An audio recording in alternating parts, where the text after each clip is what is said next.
host of Call Me Emma, and this week is huge because every day is one day closer to the Broadway Flea Market.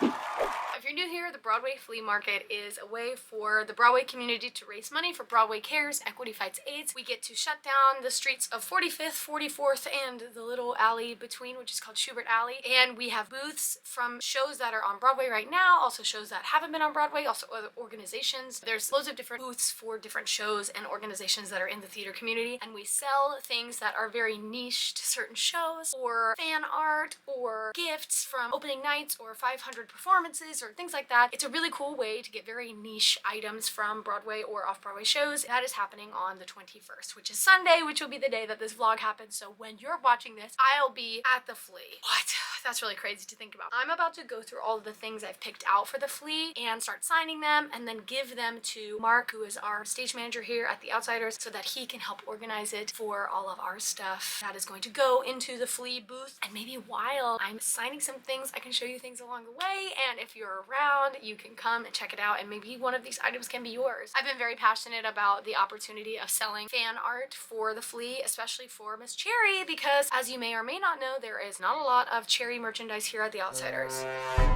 Thankfully, we do have a keychain, which is very chic. I just want to give the gift of this gorgeous, gorgeous character in this book to all of you fans who love her as much as I do. Let's dive in and start signing some things for the Broadway Flea.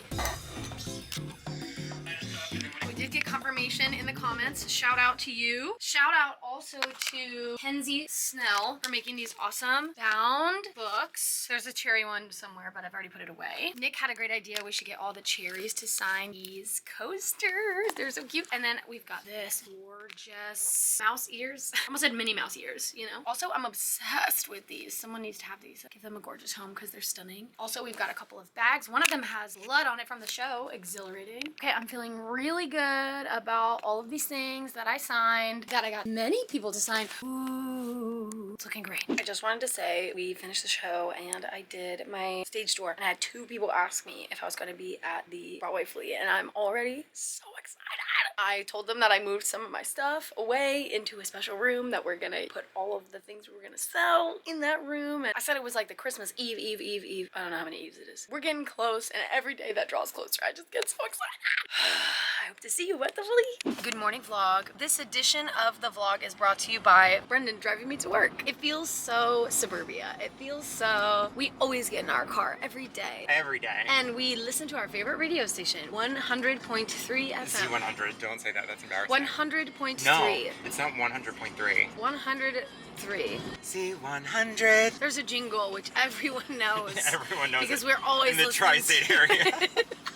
Okay, we're at work. I know what you're thinking. Where are you? I am at work. Trust me. I'm gonna show you the stuff that we have for the Flea, which feels a little illegal, but by the time this comes out, it'll already happen, so it's fine. Here's all of the bags of the things that I brought down. Cute little books, some cherry shoes. There's loads of stuff in there that I'm very excited about. We're also doing a couple of like dead stock clothing, which is what I said, things that are no longer wearable in the show. Lots of dead stock shoes that a lot of us have signed. Oh, you can even see it got a signature right there. It's kind of dark in here, sorry. And the coolest thing of all is this hood. It looks so good. Wow. I'm trying to remember how it was divvied up. So this is the cast. I want to say this is the musicians, front of house, and then crew. So it's literally everyone. And Corey made this gorgeous decal. And since you last saw me, I dropped a picture frame in my room and it shattered. And I have been vacuuming intensely. So now I'm doing a clean of my desk area. So I'll give you the before. I've already started, so it looks a little chaotic, but before... Turns out I had a couple of these that I could replace in my pod holder thing, so I'm gonna do that. In case you're wondering, this was the picture that fell. This was our last day in our rehearsal, and I forced everyone to go out and get a drink. And by forced, I mean just like encouraged strongly. I'll keep filling this up, we'll regroup. I didn't get to finish. I have to go do hopeless work, but I did this much. I know it's hard to see, but I just like... And I put those in there. So that side looks pretty good. And this I'll get to later. Hey, me again. So we finished the show. I had a delicious dinner where I hung out in the hair and makeup room. And then I went on a tiny walk. Now I'm back. And I'm gonna go through my brushes because because I feel like I have some brushes in here that I don't actually use and it would help declutter. I definitely use this. Kind of stopped using this, but I feel like I like to use it as a blending tool. This is for my bronzer. This is for my powder blush. These lipsticks I've never used here. I'll be taking these home with me this evening. Don't use this, don't use this, and I don't use these, so I'll be putting these in my take-home bag. This I don't use, this I do use. This is out, this is a backup, this is... Now, why do I have two of the same thing? Now, I got both of these. I'll keep them both. Actually, maybe not. Okay, garbage. Thanks for helping me decide, guys. This was the bronzer I was using when I first started doing the show, and then they didn't make it anymore, so Rose was stepping in as our makeup supervisor at the time, and she got me this gorgeous MAC replacement, which is basically the same thing. This I use for concealer. This I use for my eyeshadow, eyeshadow, eyeshadow, eyeshadow, and sometimes I use this to wipe out the concealer under my eyes, so I'll keep those. This I don't use, and I actually don't need it. Garbage. I've talked about this before. It's called Brow Food. It's definitely really old and I need to get a new one, but it's like the eraser of your dreams. You know when you're like putting on mascara and then it like bonks your eyelid? Or have you ever seen that happen? This gets rid of it. This helped me a lot when I was learning how to get good at eyeliner. Shout out to this, but it's definitely old and needs to go. Oh, there's a lot of weird stuff in here. I think our house manager Heidi gave us this. Hello? It's like a little book with our little logo on it. I kind of wish I had two so I could put them in my ears. Okay, everything else I use, and it is important to me, so let's put it back. This was really good, you guys. Oh, did I mention that the photo, this is a piece of glass from said photo. These are my old cherry eyeshadow colors, but now I have a new palette, so I can put these away. Hooray! I'm gonna clean this now. Thanks for helping. Okay, it's giving clean, it's giving cute, it's giving chic. Hey vlog. Okay, I did more and I had to do my scene, but I thought I would show something that I'm going through right now, which is in the breakup scene, which, spoiler alert, if you didn't know, we have a breakup scene. It got a little intense and it felt very dangerous to me in real life. And so my heart is racing, my hands are shaking. And so I'm just gonna take a second to regulate my breathing. I'm gonna focus on where I'm feeling tension right now, which is in my chest. And take a couple of deep breaths. Once I feel like I've caught my breath, which I also came up the stairs right away, so if you're new here, sometimes I come up from the stairs and I hit record and I'm like super out of breath, so that's also true. So I'm just gonna take another chill deep breath. Once my breath is a little bit more chill, I talked about it once on the vlog, plugging one nostril, breathing in, release, plug the other side, and then reverse.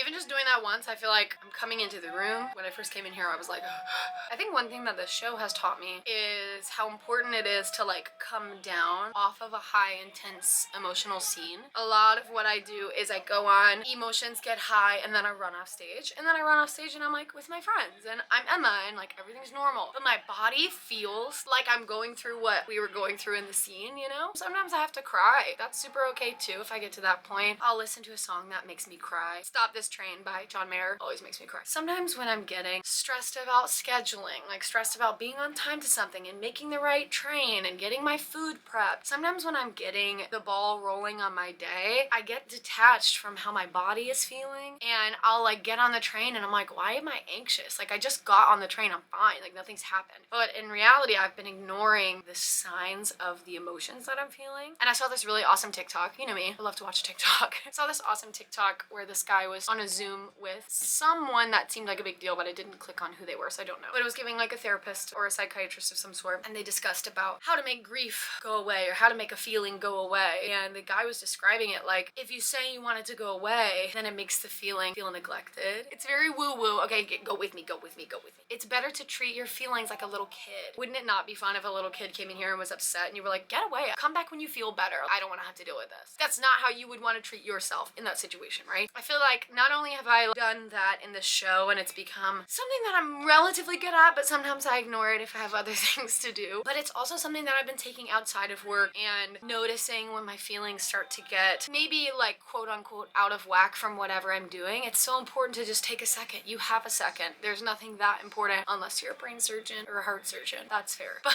just taking a moment, taking a deep breath, noticing how you feel, making space for it, and then letting it be a part of you. I was reading it might have even an Instagram DM question. So sorry, I'm not remembering who you are. So if this is you, I hope this gets to you. It was someone who said that they did a show, they forgot a line, and then now that's kind of haunted them every time they've done some other show. Whether it's a big part or a small part, they always get really nervous, and now they have a big part coming up in like 2 months and they're super anxious about it, and we're not even in rehearsals. I would say be friends with your anxiety. Give yourself little tasks to do with your anxiety that don't overwhelm it. Maybe just listening to the soundtrack in the background while you're cooking or cleaning or something. Anxiety slash nervousness or stage fright, it's always a tiny part of what we do. Being with it and being honest and being like, I'm really nervous and here we go. Even acknowledging it allows it the space to feel like it's welcomed. I just wanted to show you that because now I'm feeling better. See?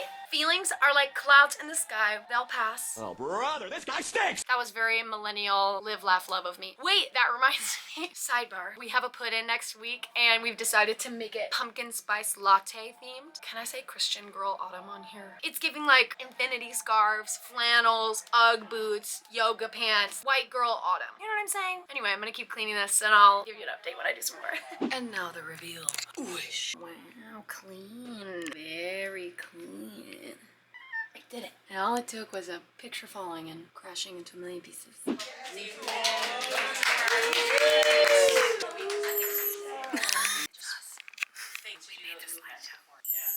I vlogged. So that was an injury prevention seminar brought to you by our physical therapy team, Sport. It's also something that the other physical therapy company, Mims Method, did at Back to the Future and also at Chicago. It's so much fun to feel like you're going back to school and reminding yourself the things that are important. Number 1 on the list is warming up. I love things like that because it kind of shakes up our day. Shout out to Neurosport for doing a really good job. Now I'm ending this vlog. What? I know, but time for it to be over because we have to get ready for the Flea, which is happening in 3 days. And I have 2 things that I'm excited to share that I am donating to the Flea for Prashase. And with the help and permission from my dear friend and collaborator, Brendan, you're gonna get the opportunity to get these bad boys. Pew, pew. Yep. If you're new here, you're like, girl, what is that? Don't worry, I'm gonna tell you. After we opened, I wanted to do a really fun, campy, over-the-top look for Miss Cherry. For the actual opening, I was very serious about it being an all-female look, so I reached out to a dear friend of mine, Anna Kate, who actually went to Wagner, and she built me this gorgeous dress. Arlo, thank you. But Brendan made a look for me for Back to the Future that was iconic and unforgettable. Thank you, Arlo. I really wanted to do something like that again for The Outsiders, but opening night felt very serious. The show was very serious, and I was like, it's not the moment. But then I was like, I still have to do it. So we decided to go with a gorgeous cherry look. I like that I'm putting my hand up, like it's giving this, you know? And this gorgeous, gorgeous clutch was made for my chic little cherry look. We've got maraschino, this cherry, and then always the cute signature from Brendan and my little Coke that I used to throw. I also love this purse because it's so soft. I like the texture a lot, and it is usable, but obviously it's more for the look. You know that video of that girl who does like 6,000 poses in 1 second? The other look Brendan and I did was for the Tony's night. We did this really cool wet look. It was supposed to look like a piece of Pony Boy's notebook that said, when I stepped out into the bright sunlight, and it was lit on fire so that we had the fire from whenever we're at the church. And we also had this dewy look afterwards, and I was like all shiny and my hair was wet. And this was the clutch for said, oh wait, I forgot, this was the look. And this was the clutch for that look. So this clutch was with me when we won our Tony for Best Musical, which is crazy. It does open controversially to Brendan. He was like, I forgot that I even made it open. It's sparkly on the inside. Yeah, it's Winston's, just like the cigarettes that Dallas Winston used to smoke. So these could be yours at the Broadway Flea Market if you make it out there. I really hope to see you guys. Thank you all so much for hanging out with me this week. I can't wait for next week. In 3 days, it's the big day. If you like my video, please give it a like. If you really like hanging out with me, I hope you subscribe to my channel. I can't wait to see you next time. Bye.